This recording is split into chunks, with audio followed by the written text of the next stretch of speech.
누가복음 2장 52절 한 절 말씀입니다. 누가복음 2장 52절 한 절 말씀인데 여러분 성경책 있으신 분들은 꼭 펴시고 함께 읽도록 하겠습니다. 시작. 예수는 지혜와 키가 자라가며 하나님과 사람에게 더욱 사랑스러워 가시더라. 우리 한 번만 더 읽어보겠습니다. 시작. 예수는 지혜와 키가 자라가며 하나님과 사람에게 더욱 사랑스러워 가시더라. 아멘. 잠깐 기도할게요. 사랑해 주님 감사합니다. 오늘도 우리에게 말씀하실 주님을 기대함으로 나아가기를 원합니다. 모인 각 사람의 심령 가운데 기름 부으사 깨닫는 은혜를 허락하여 주시옵소서. 예수님의 이름으로 기도드렸습니다. 아멘.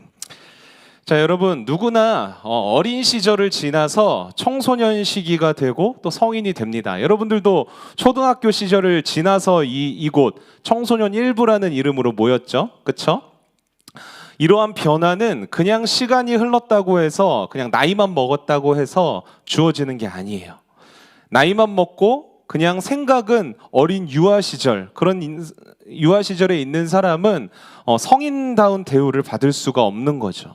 그래서 한 사람의 성인으로 그리고 인격으로 서기 위해서는 그냥 나이만 먹으면 되는 게 아니라 그 세월에 걸맞는 자라남이 있어야 한다는 것을 우리는 기억해야 합니다. 이것을 두 글자로 뭐라고 말하냐면 성숙이라고 말해요. 성숙. 여러분 세상의 기준에서 성인이 되는 기준은 뭔 줄 아세요? 언제 성인이 돼요? 언제?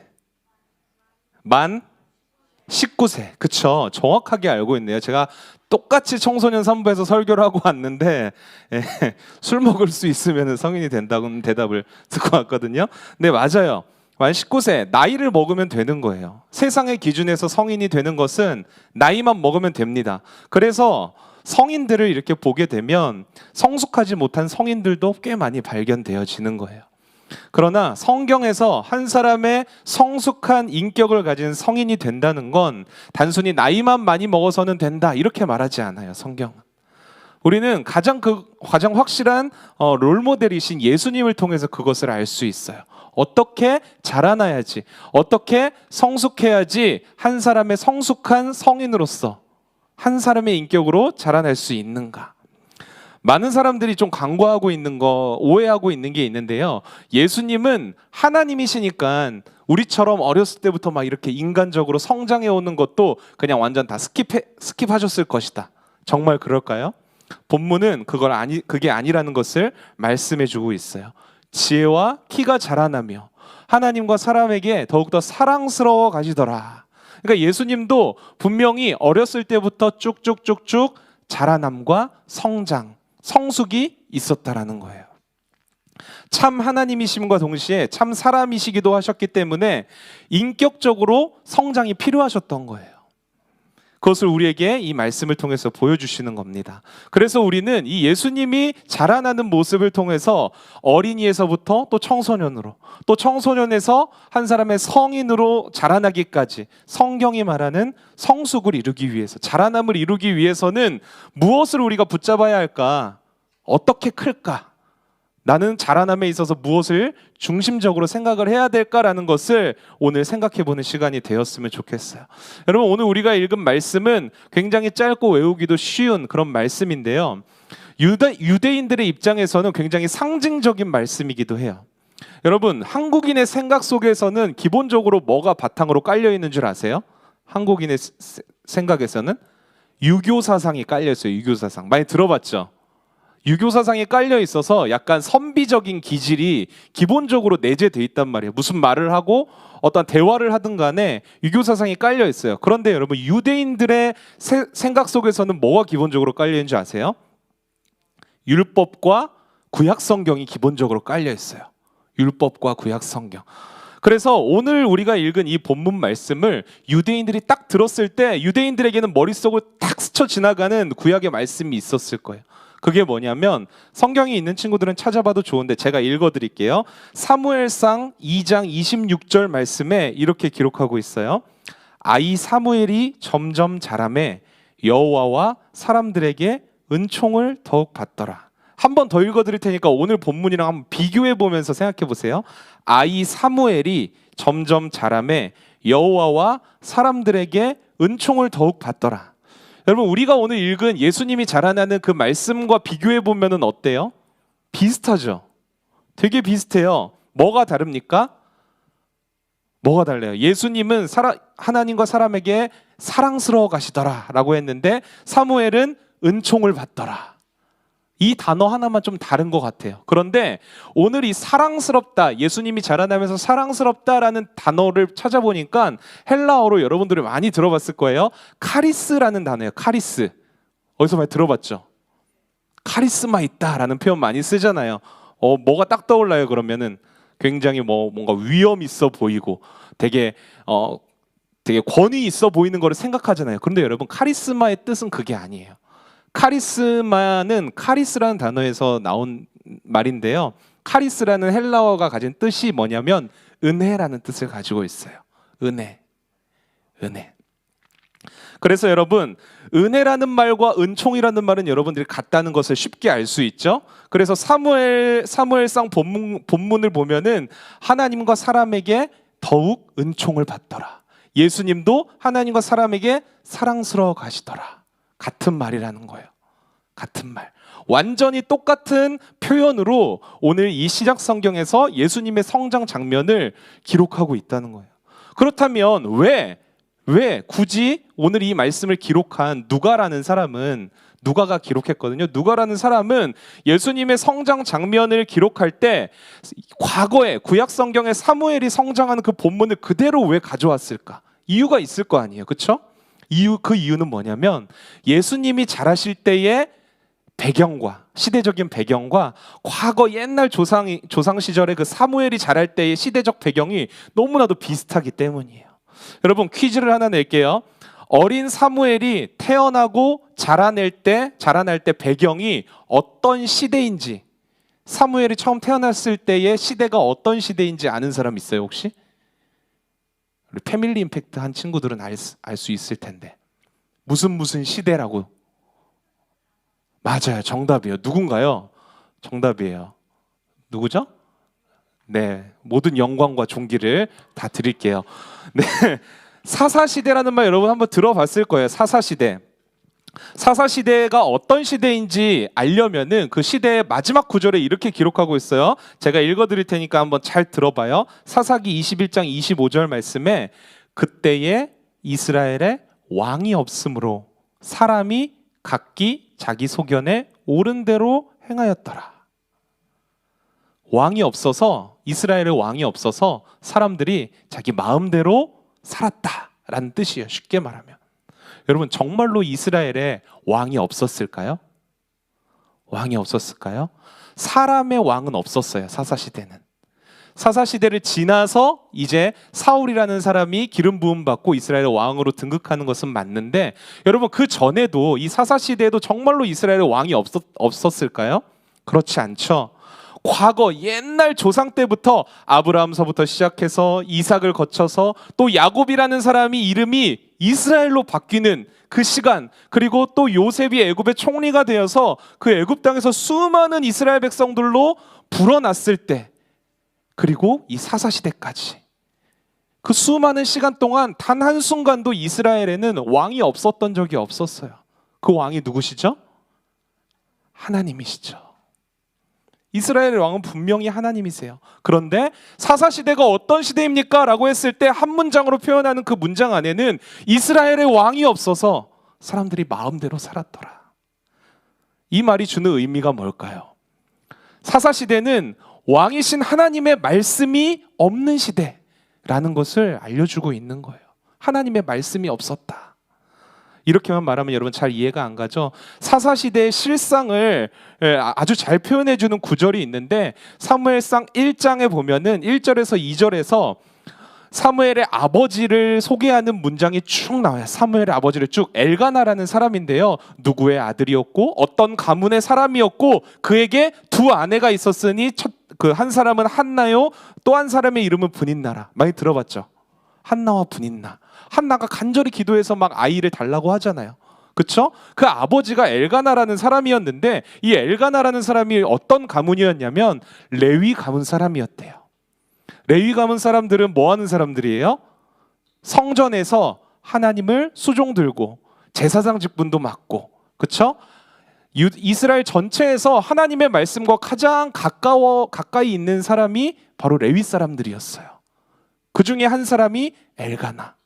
그 중에서도 이 엘가나는 그 수많은 레위 지파의 가문들 중에서도 가장 뼈대 있는 가문이에요. 가장 뼈대 있는 가문. 그런데 여러분, 이 레위 지파의 뼈대 있는 가문 중에 한 사람 엘가나가 충격적이게도 두 아내가 있었다라는 거예요. 충격적이죠. 하나님과 가장 가까운 사람이, 하나님의 말씀을 가장 깊이 깨닫고 그 말씀대로 살아가야 할 사람이 율법과 하나님의 창조 법칙을 거스르는 두 아내를 두었다라는 거예요. 무슨 말입니까? 사사시대는 한마디로 하나님을 왕으로 인정하지 않고 가장 가까이 하나님의 말씀을 붙들고 살아야 할 레위 지파 사람들조차도 하나님의 말씀을 지키지 않고 자기의 생각대로 살아가는 그런 신앙의 암흑기와도 같은 시간을 표현하는 그 시대가 바로 사사시대였다라는 거예요. 뿐만 아니라 사무엘이 어렸을 때 여러분 누구의 밑에서 자라납니까? 엘리라는 제사장 밑에서 자라나요.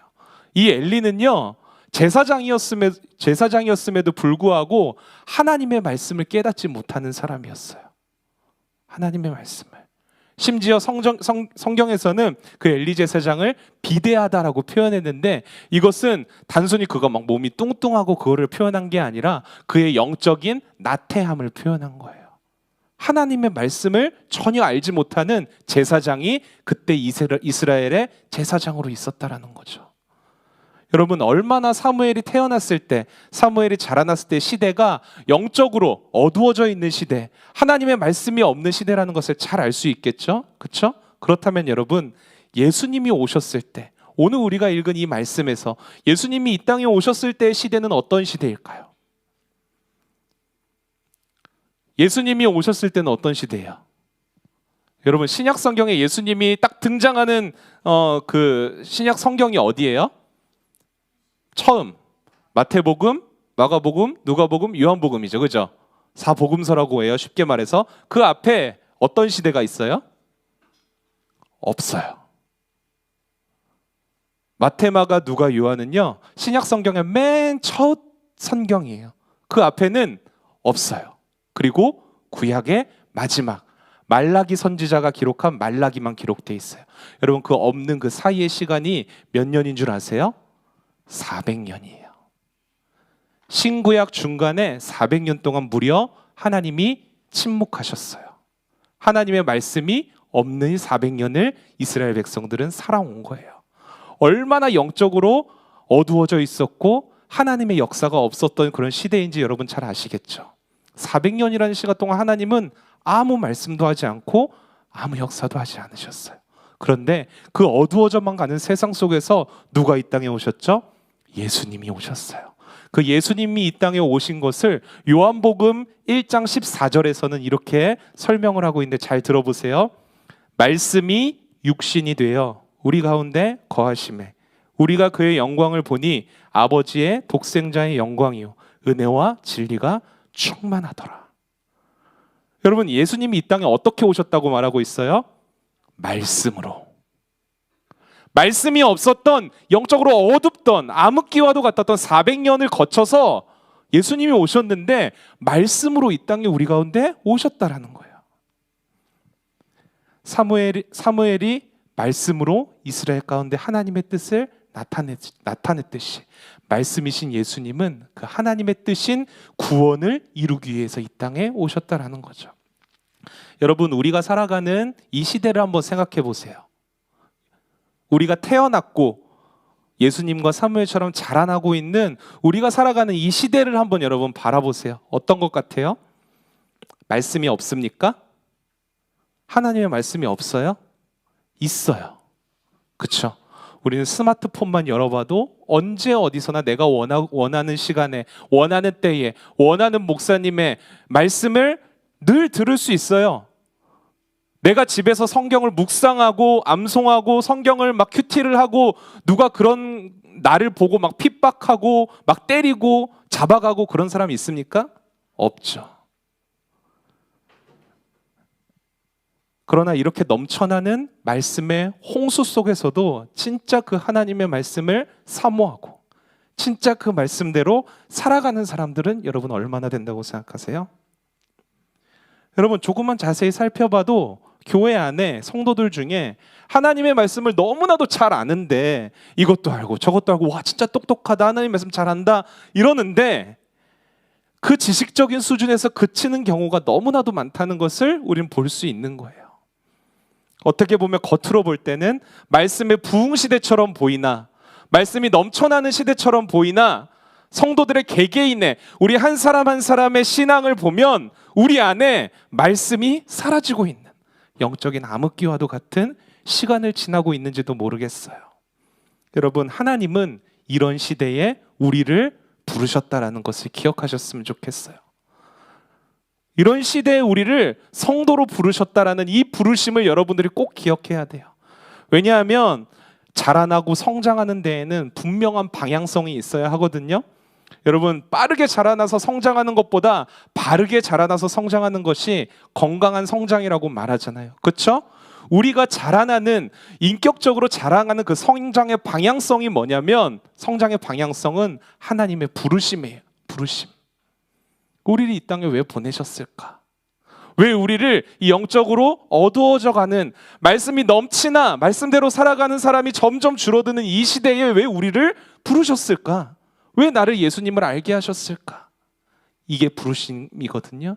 이 부르심의 목적을 기억하고 그 방향대로 한 걸음 한 걸음 살아내는 삶 속에서 바르게 성장하는 게 있는 거예요. 그런 삶 속에서 믿음과 성장에 바르게 살아남과 성장과 성숙이 있다는 것을 여러분들이 꼭 기억하셔야 하는 거예요. 그래서 여러분 예수님을 믿는 사람들은요, 내가 왜 이 땅에 태어났는가? 하나님이 왜 나를 이 땅에 부르셨고 지금 예수를 알게 하고 이 새로운 교회 청소년 일부에서 예배를 드리게 하는가? 그리고 왜 나에게 이 말씀을 하시며 이 말씀을 붙들고 왜 나를 살아가게 하시는가? 이거를 확실하게 알면서 살아가야 하는 거예요. 여러분 우리는 어떠한 부르심을 입은 사람들입니까? 영적 암흑기와도 같은 시대, 마치 사무엘과 예수님처럼 말씀을 붙들고 그 말씀대로 살아감을 통하여서 이 시대에 하나님의 말씀을 선포하며 살아내는 그런 크리스찬으로 우리를 부르셨다라는 사실을 기억하세요. 우리는 이 부르심을 늘 마음에 품고 살아가야 돼요. 그냥 품고 살아가면 되는 게 아니라 그 하나님의 말씀을 늘 붙잡고 그 말씀을 늘 우리의 입에 담고 마음에 담고 가장 궁극적으로는 우리 삶에 담아내야 돼요. 삶에. 여러분 말씀을 삶에 담아내는 방법이 뭐라고 생각하세요? 어떻게 해야 말씀대로 살아낼 수 있을까? 어떻게 하면 말씀대로 살아갈 수 있을까? 예수님과 사무엘을 한번 보세요. 어떻게 하나님의 말씀을 담아서 삶에서 드러낼 수 있었을까요? 그것은 단순히 말씀을 많이 알고 있었기 때문에 그렇게 할 수 있는 게 아니었어요. 사무엘과 예수님께서 말씀을 삶에 담아내는 방법은 하나밖에 없었어요. 따라해 봅시다. 순종. 여러분 하나님의 말씀을 거역하는 사울 왕에게 사무엘은 뭐라고 하냐면요, 순종이 제사보다 낫습니다. 이렇게 말해요. 우리가 예배하는 것보다 우리의 기준대로, 우리의 마음대로, 우리의 감정대로 내키는 대로 예배하는 것보다 순종하는 것이 더 낫다라는 말이에요. 예수님은 어떻죠, 여러분? 예수님은 태어나면서부터 죽을 때까지, 돌아가실 때까지, 그리고 부활하셔서 하늘로 승천하실 때까지 그 삶 전체가 순종의 모습이었어요. 십자가에서 죽는 것이 하나님의 뜻이셨는데 피하고 싶으셨어요. 주님 제발 이거 피하면 안 됩니까? 그런데 하나님의 뜻대로 십자가에 달리는 것에 순종하셨어요. 그리고 그 순종으로 하나님의 뜻인 구원을 이루어내셨어요. 무슨 말이냐면 하나님의 말씀을 우리의 삶에 담아낼 수 있는 유일한 방법은 뭐냐면 순종이에요. 순종. 여러분 순종은 내가 하고 싶은 것만 따르는 게 아니에요. 하기 싫은 것, 피하고 싶은 것, 남들은 외면하는 것, 그것도 하나님의 말씀이라면 따르는 게 순종이에요. 그 순종이 왠지 하나님만 좋은 거 아니야 이거? 나만 손해보는 것 같아서 괜히 하기 싫은 것. 그렇지만 여러분 결코 그렇지 않다라는 것을 여러분들이 기억하셔야 돼요. 왜냐하면 순종으로 이루는 그 하나님의 뜻을 통하여서 우리가 더욱더 성장하기 때문이에요. 바라기는 여러분들이 하나님의 말씀에 순종하셨으면 좋겠어요. 그 말씀이 어떠한 말씀이시든지, 내가 하기 싫은 말씀이시든지, 하기 싫은 말씀이든지, 내가 정말로 이것만큼은 하기 싫은데 꼭 그럴 때 그런 말씀을 주세요. 그렇죠? 전도사님이 괜히 내가 마음에 친구랑 싸워서 마음에 굉장히 어려움이 있고 굉장히 미워하는 마음이 있는데 그 주 따라 유독 전도사님이 이웃을 사랑하세요, 이런 설교를 하세요. 외면하고 싶습니다. 그러나 여러분, 돌파해내야 돼요. 순종으로 돌파해낼 때 하나님의 뜻이 우리의 삶 속에서 이루어지는 거예요. 그리고 우리가 그곳에서 성장과 자라남이 있다는 것을 여러분들이 기억하셔야 돼요. 여러분, 오늘 말씀에서 우리가 한 가지 더 생각해야 될 중요한 포인트가 있는데요. 오늘 이 본문 말씀은 그냥 나오는 말씀이 아니라 배경이 되는 사건이 있어요. 예수님이 이제 12살이 되셨는데요. 여러분보다 동생이죠, 그죠? 12살이 된 해에 이제 예수님이 나사렛이라는 동네에서 살고 있었는데, 저기 우리나라로 치자면 저기 강원도 그 산골 굉장히 조그마한 그런 동네예요. 그런 동네에서 명절을 지키기 위해서 서울로 온 거예요. 예루살렘으로 온 거예요. 유월절이라는 명절을 지키러 왔다가 이제 유월절 명절을 다 지키고 집으로 돌아가는 길에 부모님이 보니까 예수님이 없는 거예요. 너무 놀라가지고 다시 황급히 예루살렘으로 돌아가서 예수님을 찾는데 어디에 있었습니까? 성전에 있었어요. 성전에서 그 말씀을 가르치는 선생님들과 함께 대화를 하고 있는 장면이 오늘 우리가 읽은 말씀 바로 앞에 기록이 돼요. 근데 놀랍게도 그 대화는 일방적으로, 우리가 선생님이랑 대화할 때는 어때요? 일방적으로 듣죠. 막 이래라 저래라, 너는 이렇게 해야 된다, 저렇게 막 듣는데, 너무 놀랍게도 말씀을 보면은 일방적으로 예수님이 듣는 대화가 아니라 쌍방으로 하나님의 말씀을 논하는 그런 대화였어요. 하나님의 말씀을 논하는 거예요. 여러분, 그것도 같이 함께 그 자리에 동석하면서, 함께 자리에 앉아서. 여러분, 유대인 사회에서 같은 자리에 동석을 했다라는 것은 뭐를 상징하냐면 동등한 지위와 동등한 위치를 가진 사람이라는 것을 인정한다라는 뜻이에요. 여러분들 이렇게 다 같이 있잖아요. 1학년은 1학년끼리, 2학년은 2학년끼리 앉아 있죠. 그렇죠? 내 옆에 나보다 어린 친구가 절대 앉을 수 없잖아요. 왜? 나는 얘보다 한 살 더 많으니까. 그렇죠? 인정할 수 없어. 너가 감히 내 옆에 앉아? 똑같아요. 유대인 사회도. 선생은 선생들끼리 앉는 거예요. 그러나 12살짜리 예수님과 같이 앉아서 하나님의 말씀을 논하고 있었다라는 거예요. 그것도 그 율법을 가르치는, 말씀을 가르치는 선생님들이 예수님이 하시는 말씀을 듣고 그 예수님의 지혜와 대답을 놀랍게 여겼더라. 놀랍게 여겼다라고 기록하고 있어요. 여기서 말하는 놀라다라는 단어는 그냥 우리가 감탄하고 그냥 놀라는 정도가 아니라 정신적인 그 평정심을 잃을 정도로 그냥 소스라치게 완전히 놀란 그런 것을 표현하는 단어예요. 여러분, 이게 무엇을 말하냐면 예수님은 비록 12살밖에 되지는 않았지만 이미 하나님의 지혜로 완전히 충만한 상태였다라는 거예요. 하나님의 지혜로. 그래서 예수님의 엄마인 마리아가 성전으로 찾아와서 야, 너 도대체 어디 있었어? 이렇게 물어봤을 때 뭐라고 대답하신지 아세요? 예수님께서 어찌하여 저를 찾으셨나이까? 내가 내 아버지의 집에 있어야 될 줄을 알지 못하셨나이까? 예수님이 지금 있는 곳을 어디라고 말해요? 내 아버지의 집. 아버지의 집. 12살밖에 안 됐는데 예수님은 이미 자신이 하나님의 아들이시며 이 땅을 구원하러 온 구원자인 것을 다 알고 있었다라는 거예요. 예수님은 영적으로 지식적으로 이미 충만해서 메시아의 사명을 감당할 수 있을 만큼의 상태였어요. 12살임에도 불구하고. 그러나 여러분, 아직 하나님의 때가 아니었어요. 예수님의 본격적인 그 영혼 구원을 위한 사역은요, 언제 시작하냐면 예수님이 30살이 됐을 때, 30세가 됐을 때 세례 요한에게 세례를 받으면서 예수님의 그 구원 사역이 시작이 돼요. 그게 어디 기록되어 있냐면 오늘 우리가 읽었던 누가복음 2장 바로 뒤에 누가복음 3장에서부터 시작해요. 그렇다면 2장에서는 우리가 읽었던 본문 2장에서는 아직 12살에 불과하지만 영적으로 지식적으로 충만했던 예수님에게 30살이 될 때까지 몇 살의 간격이 있죠? 30 빼기 12 18이라고 표현해줘서 고마워요. 네, 그 18년의 시간을 성경은 뭐라고 표현하고 있냐면요, 오늘 본문 51절과 52절을 제가 읽어드릴게요. 읽었던 말씀 바로 앞절인 내용이에요. 예수께서 함께 내려가사 나사렛에 이르러 순종하여 받드시더라. 그 어머니는 이 모든 말을 마음에 두니라. 예수는 지혜와 키가 자라가며 하나님과 사람에게 더욱 사랑스러워 가시더라. 여러분, 18년 동안의 시간 동안에 지혜와 키가 자라나며 그 은혜가 충만해지는 과정, 그 과정을 성경은 뭐라고 표현하냐면 내려가사. 어디로 내려갑니까? 나사렛에 내려가사 순종하여 받드시더라. 이 말로 표현하고 있어요. 12살에서 30살까지 자라나는 과정을 내려가사 나사렛에 이르러 순종하여 받드시더라. 여러분, 나사렛이라는 동네는 가장 볼품없고 촌동네에 불과한 작은 곳이에요. 오죽하면 성경에서도 나사렛에서 무슨 선한 것이 날 수 있을까라는 말씀이 있을 정도예요.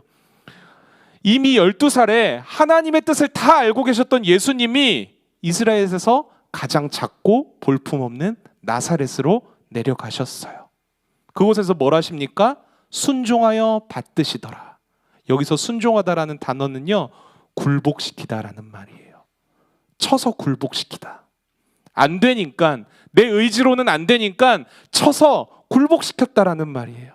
자신을 쳐서 굴복시켜서 하나님의 뜻을 받들었어요. 여기서 예수님이 받들어야 했던 하나님의 뜻이 뭐였냐면 죄인들을 위해 십자가에 달려서 죽으시고 부활하시기 위해 그 구원 사역을 감당할 때 그 하나님의 때를 기다리는 것이었어요. 그것도 그냥 마냥 기다리는 것이 아니라, 여러분 한번 생각해 보세요. 그 나사렛이라는 동네에서 18년 동안 예수님이 어떻게 자라나셨을지. 예수님의 아버지는 심지어 가장 천한 직업인 목수셨어요. 목수. 인생에서 가장 어려운 일들을 다 경험하면서 자라오셨다라는 거예요. 하나님의 뜻을 다 알고 있었음에도 불구하고요. 여러분, 성도의 자라남은요, 성도가 자라날 수 있는 것은 가장 낮은 곳에서 주님의 때를 간절히 기다리며 그 주님의 뜻에 나 자신을 굴복시킬 때에 이루어진다라는 것을 기억하세요.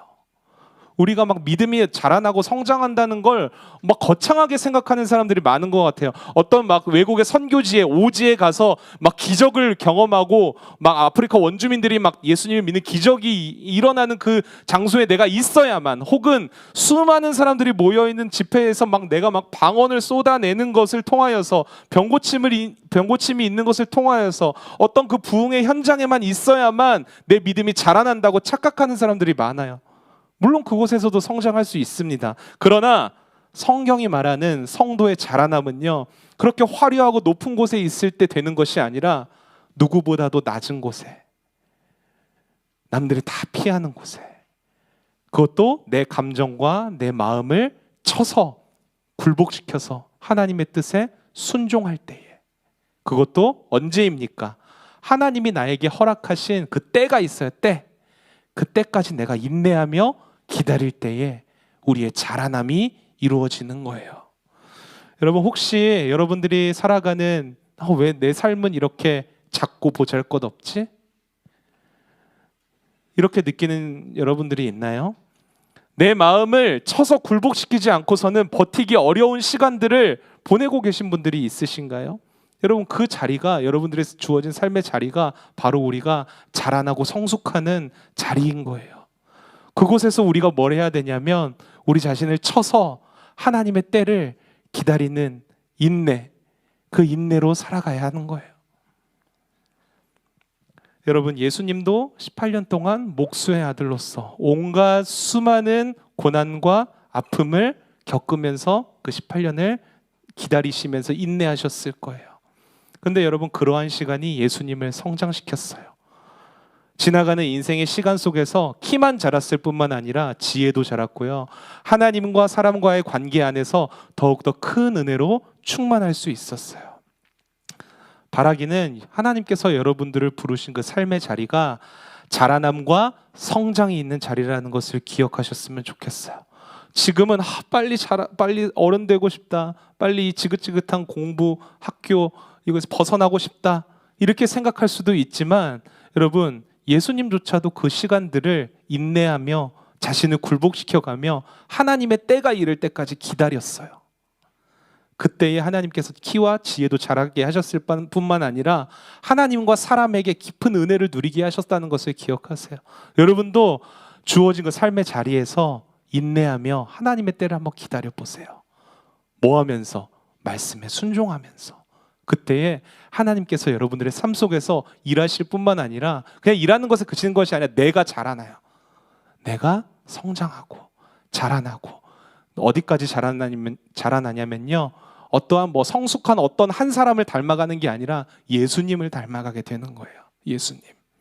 그게 성도의 자라남이고 성도의 성숙함이라는 것을 여러분들이 꼭 기억하며 예수님을 닮아갈 수 있는 청소년 일부 여러분들이 되기를 주님의 이름으로 축복합니다. 기도하시겠습니다. 사랑해 주님, 감사합니다.